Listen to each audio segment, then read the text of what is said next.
وبرکاتہ۔ 10ویں پارے کا خلاصہ لے کر محمد حسن آپ کی خدمت میں حاضر ہے۔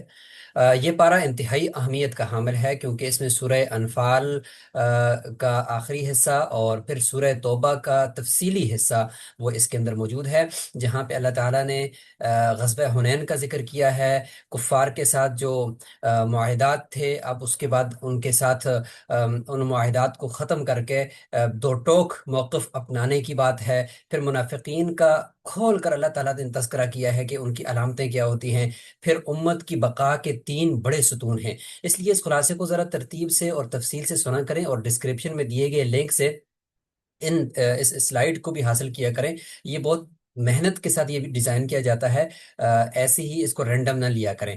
تو میری گزارش ہوگی کہ اس پوری ویڈیو کو بھی دیکھا کریں اور اس کے بعد پھر جو سلائیڈز ہیں ان کو ضرور حاصل کریں۔ تو چلتے ہیں ہم جا کر اس کو اپنے اسکرین کے اوپر آج کی ان سلائیڈز کو دیکھتے ہیں۔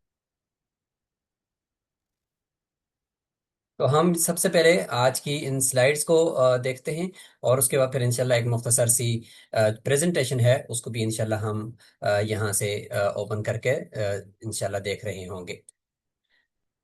تو امت کی بقا کے کل 3 ستون، یہ آج کی ہماری جو 10ویں پارے کا خلاصہ ہوگا اس کا یہ تھیم ہوگا، اور وہ 3 ستون کیا ہیں انشاءاللہ ہم ایک ایک کر کے دیکھیں گے۔ بقا کا انحصار وسائل پر نہیں ہے، اصولوں پر ہے۔ یہاں پہ آپ دیکھ لیں کہ اصول اگر ہوں گے تو پلڑا بھاری ہوگا، حقیقی وزن اصولوں کا ہوگا، واقعی طاقت، مادی وسائل اور ان کا اتنا وزن نہیں ہوتا۔ تو 10ویں پارے کا مطالعہ ثابت کرتا ہے کہ قوموں کا عروج و زوال یہ مادی وسائل یا ٹیکنالوجی سے نہیں بلکہ 3 داخلی عوامل سے ہوتا ہے۔ نمبر 1، نظریاتی وفاداری یعنی ایمان، مادی اسباب پر نہیں خالق پر بھروسہ۔ اور نمبر 2، معاشی عدل، دولت کا ارتکاز نہیں بلکہ گردش ہونی چاہیے، دولت خرچ ہونی چاہیے، اس میں سے زکوٰۃ نکلنی چاہیے۔ اور تیسرا یہ کہ داخلی صداقت، نفاق اور جھوٹے بیانیے کا خاتمہ۔ سیاق و سباق، جنگ اور امن کے دوراہے پر ہم دیکھتے ہیں تو بدر دیکھیں تو سورہ انفال مارکہ بدر کے بعد کا منظرنامہ ہے، فتح اور مال غنیمت کا انتظام ہے۔ اور تبوک، یہ سورہ توبہ، غزوہ تبوک کا پس منظر، معاہدات، سفارتکاری اور داخلی دشمن یعنی منافقین کی پہچان۔ یہ پارا محض عبادات کا مجموعہ نہیں بلکہ ریاست کے دفاع اور سماجی تنظیم یعنی سوشل آرگنائزیشن کا ضابطہ ہے۔ ستون اول دیکھتے ہیں نظریاتی وفاداری اور توکل۔ جب صبر اور ایمان ملے گا نا تو پھر لشکروں کو آپ پسپا کرتے چلے جاؤ گے۔ مادی اعداد و شمار روحانی طاقت کے بغیر بہمانہ ہے۔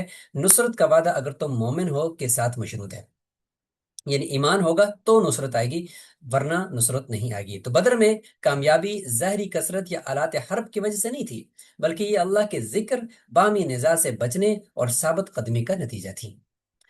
کیفیت بمقابلہ کمیت، تاریخی کیس اسٹڈی ہم دیکھتے ہیں کہ مارکہ بدر میں تعداد کم تھی، اللہ پر توکل تھا تو اللہ تعالیٰ نے عظیم فتح دی ہے۔ اور حنین میں تعداد زیادہ تھی تو چند جو نوجوان ان میں سے گرم خون والے تھے تو ان کو تھوڑا سا اپنی تعداد پہ فخر ہوا تھا، تو اس کی وجہ سے تھوڑا سا شروع میں پسپائی ہوئی تھی، لیکن بعد میں پھر اللہ تعالیٰ نے فتح سے ہمکنار فرمایا۔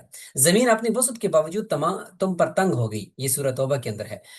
جب اسباب پر بھروسہ کیا گیا تو 12,000 کا لشکر بھی ناکام رہا شروع میں، جب تک اللہ کی سکینت نازل نہ ہوئی۔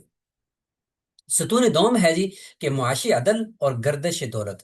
معیشت تبھی زندہ رہتی ہے جب دولت خون کی طرح گردش کرے، جمود یہ موت ہے، تاکہ یہ مال تمہارے دولت مندوں کے درمیان ہی نہ گردش کرتا رہے۔ زکوٰۃ اور خمس محض خیرات نہیں ہے بلکہ ایک نظام ہے۔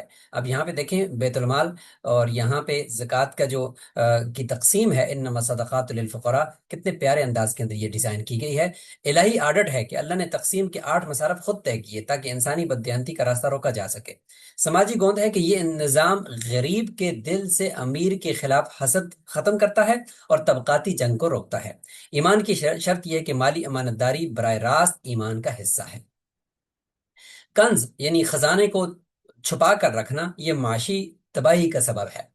تعریف یہ کہ مال کو گردش میں لانے کے بجائے روک کر رکھنا، نتیجہ یہ ہوگا کہ اجارہ داری ہو جائے گی، مونوپلی کا قیام ہو جائے گا، غربت میں اضافہ اور معاشی تعطل ہو جائے گا۔ وعید ہے کہ سونا اور چاندی جمع کرنے والوں کی دردناک عذاب کی خوشخبری ہے۔ ستون سوم ہے کہ داخلی صداقت اور بیاناتی جنگ۔ داخلی جھوٹ بیرونی تلوار سے زیادہ خطرناک ہے۔ اور سورہ توبہ کا بڑا حصہ منافقین کے نفسیاتی اور بیاناتی حملوں کو بے نقاب کرتا ہے، جو مسلمانوں کی صفوں میں موجود تھے۔ منافق کون ہوتا ہے؟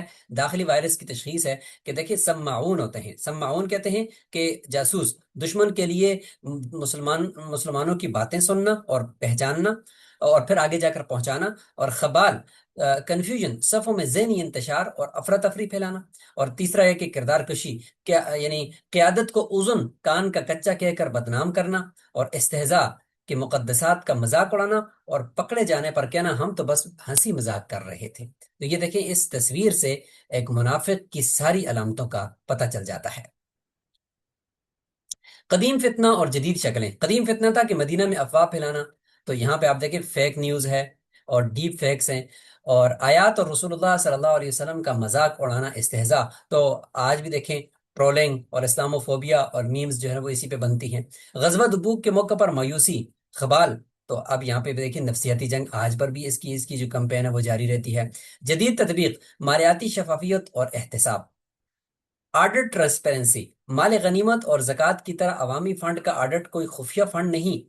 اینٹی ٹرسٹ، اجارہ داریوں، مونوپلیز کا خاتمہ، جو خزانے کی جدید شکل ہے، یعنی کنز، مال کو سکیڑ کر رکھنا۔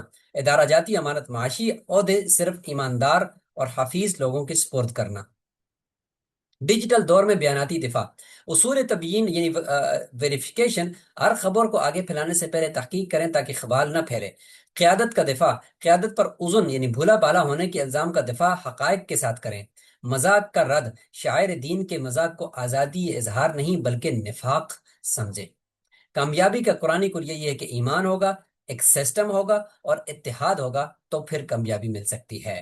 تو ایمان، تعداد کے بجائے اللہ کی مدد پر یقین، نظام یعنی دولت کی منصفانہ تقسیم، اتحاد یعنی داخلی منافقت اور جھوٹے بیانیے سے پاک معاشرہ ہوگا۔ اگر تم خیانت کا خوف کرو تو معاہدہ برابری کی سطح پر ان کے منہ پر مار دو۔ شفافیت ہی بہترین حکمت عملی ہے۔ خود احتسابی کا لمحہ ہے آج ہمارے لیے۔ آج امت کے پاس وسائل کی کثرت تو ہے، یعنی حنین کی طرح، لیکن وہ داخلی ستون یعنی بدر کی کیفیت نہیں جن پر فتح کا انحصار ہے۔ آئیے اپنے اداروں کی تعمیر امانت، صداقت اور عدل پر کریں تاکہ اللہ کی نصرت ہماری مددگار ہو سکے۔ یہاں پر ہم اس کو روک کر مختصر سی آڈیو کو بھی اسی جگہ پہ ہم پلے کرتے ہیں تاکہ آپ اس سے بھی مستفید ہو سکیں۔ یہ 10ویں پارے کی تفاسیر کی روشنی میں امت کے بقا کے 3 بنیادی اصولوں کا ایک تیز اور جامع خلاصہ ہے۔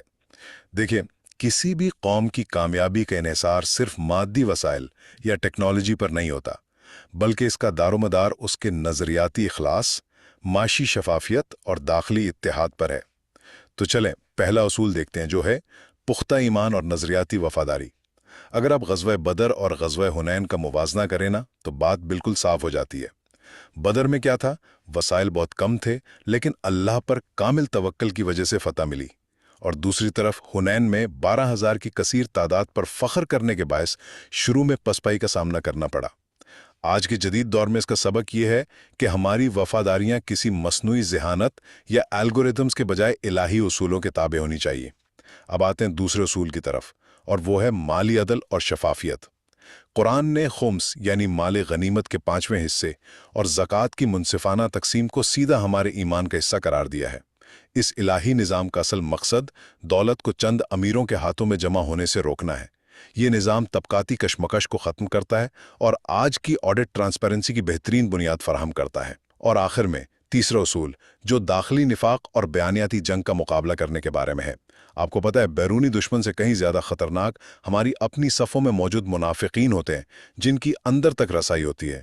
یہ لوگ بالکل آج کی انفارمیشن وارفیئر کی طرح کام کرتے تھے، یعنی معاشرے میں فیک نیوز پھیلانا، مقدسات کی ٹرولنگ کرنا اور قیادت کی ساخت پر حملے کرنا۔ اس کا مقابلہ صرف حقائق کی تصدیق اور خود احتسابی سے ہی ممکن ہے۔